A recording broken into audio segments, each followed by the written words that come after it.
그게 중요한 게 아닙니다, 지금. 지금 헌재 소장 후보를 친구로 지명을 하겠답니다. 이거 중요하죠. 대박이죠. 이 헌법재판소를 쥐고 있어야 제가 탄핵 기사- 심판 안 봤거든. 보겠습니다. 네, 경이 그 이종석 재판관을 헌법재판소 소장 후보자로 지명을 했는데 이 재판관은 경의 서울대 법대 동기입니다. 그리고 경이 검찰총장일 때 청구한 검사징계법 헌법소원 사건을 회피한 적이 있는데요. 개인적인 사유로만 알려졌거든요. 그런데 이 후보자가 경과 서울대 법대 79학번 동기이기 때문이 아니겠냐는 해석도 있습니다. 판결이 되게 보수적인 판결이 되게 많고,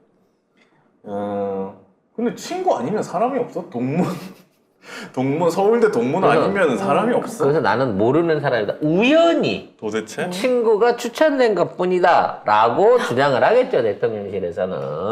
낙태죄에 대해서 낙태죄가 합헌이라는 소수 의견 다 이제 헌법 불합치 결정을 했는데 혼자 소수 의견 낸 적이 있고, 그 다음에 검찰청법, 그러니까 검수완박법이라고 했던 거, 그게 뭐 잘못됐다고 했던 소수 의견 냈고, 이상민 장관 탄핵 사건에서 이거 문제 없다라는 의견에 섰고, 그 다음에 국가보안법, 이것도 이거 원래 있어야 된다.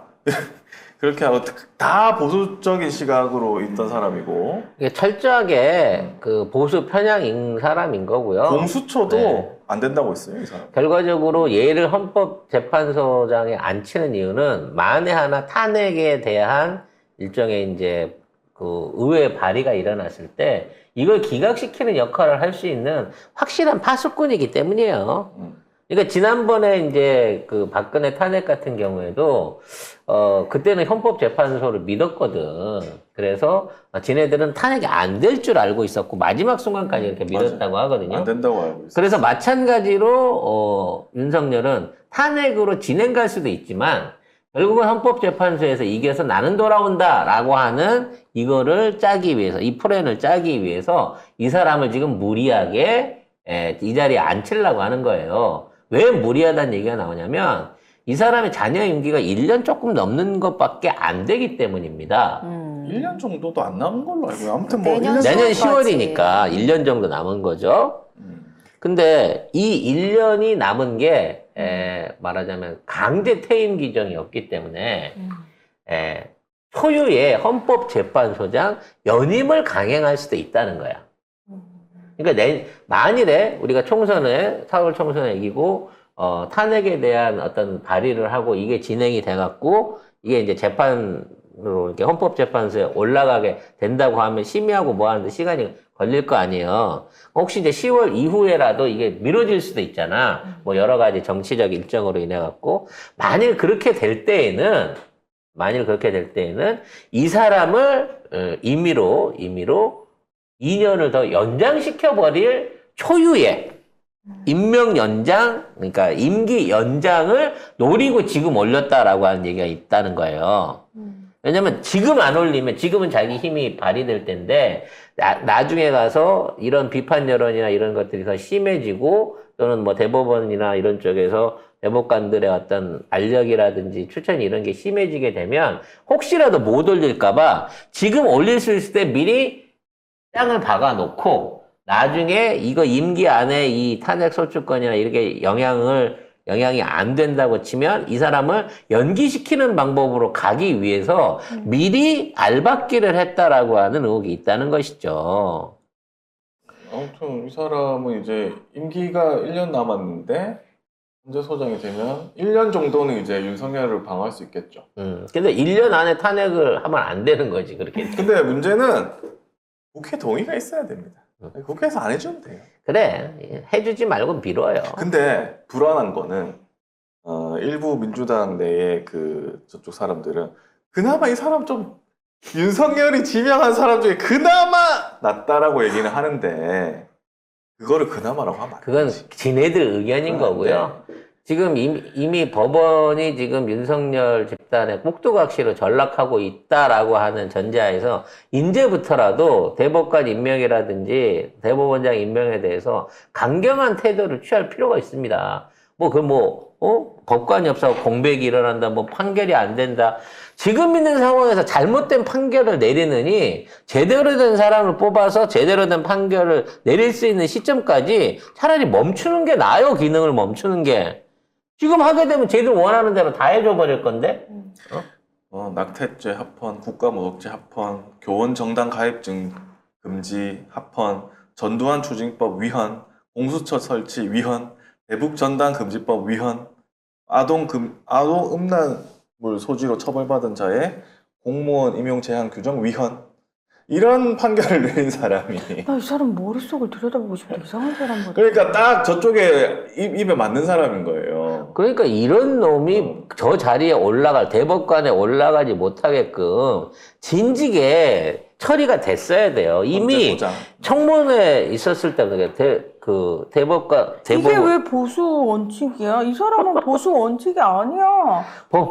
이런 류의 그 청문회가 있었잖아요. 대법관 임명 전에. 근데 그 당시에서도 위정 전입부터 시작해갖고 뭐 불법 토지 취득이나 여러 가지 문제들이 많았던 건데 그 한 토를 그냥 하나 잘못한 것 같고 뭐 어때? 라는 식으로 해갖고 통과를 시켜놓으니까 대법관 아니고 헌법재판소 재판관입니다. 그러니까 지금. 재판관으로 처음에 갈 때 국회에서 청문회 했을 때 이미 이와 같은 결격 사유들이 드러났는데 그거를 임명해 주니까 이런 놈이 나중에 더 중용을 받는 거 아니에요. 그나마 낫다는 놈을 임명해주면 안 돼요. 무조건 안 돼. 이건 안 돼. 협의가 안 되는 거야. 진짜 이 이거 안 사람이 되는 내린 사람이에요. 판결 보면은 딱 한마디로 극우 1배잖아요. 이 사람이 내린 판결만 보면 거기다가 또 문제가 있는 게 양승태 전 대법원장 시절이 2015년에 법원 행정처가 뭐가 있었냐. 박근혜 정부의 국정 목표 수행을 위해 노력한 판결 중 하나로 이 사람의 키코 판결 요거를 얘기를 한 겁니다. 그러니까 키코 판결이 뭐냐면 키코 계약으로 피해를 봤다면서 2011년에 키코 계약을 피해봤다면서 판매사의 우리은행 등을 상대로 소송을 냅니다, 사람들이. 그런데 이거를 유공정 계약이 아니다, 이런 판결을 했다고 하는데 이게 박근혜 정부를 도와주기 위한 판결 중 하나로 이거를 법원 행정처가 적시를 한 겁니다. 아무튼 지금 악법의 판단을 내려갖고 아예 되돌릴 이 나라에선 이게 헌법재판소 대법관이 3심 대법관이 이거를 끝내버리면 되돌릴 방법이 없어요. 그러니까 이런 불합리한 탄핵도 못해 판사는 이런 불합리한 형태의 재판을 할 사람 같으면 아예 안 뽑고 강경하게 제대로 된 사람을 뽑을 수 있을 때까지 그냥 공백을 그대로 유지하고 가는 게 나는 맞다고 보는 거야. 그렇지. 그리고 MBC 직원들에게 예전에 내려진 전보 발령 효력 요거를 정지시켜달라는 가처분 신청을 또 기각을 했습니다. 그래놓고 나중에 결국 저희 재판부의 판단이 잘못됐다라고 얘기를 한 적이 있습니다. 이래놓고 반성을 했다고? 국민의 뜻이 다 옳다고? 정말 한심합니다. 국회에서 동의 안 해주면 돼요. 네. 네. 그리고 이걸 갖다가 언론이 무슨 야당에 의한 어떤 공백이니 재판부 공백이니 이런 소리에 우리가 흔들릴 이유가 없어. 이런 놈이 있느니 없는 게 낫다는 마음으로 강경투쟁 민주당이 절대 통과시켜주지 말아야 된다고 봅니다. 근데 왠지 민주당 불안해. 그러니까 설마. 정말 설마 이거 통과시켜주는 거 아니겠지? 믿을 설마? 수 있는 의원이 너무 소수다 보니까 늘 이거 가지고 이거는 하나하나가 또 딜을 칠 거거든. 네. 근데 예전처럼 캐비넷이나 어떤 그 정치 검사들의 일단 수박들에 대한 영향력들, 국회의원에 대한 영향력들이 점점 더 떨어지고 있구나라는 거는 눈에 보이는 상황이라고 할 수 있겠습니다.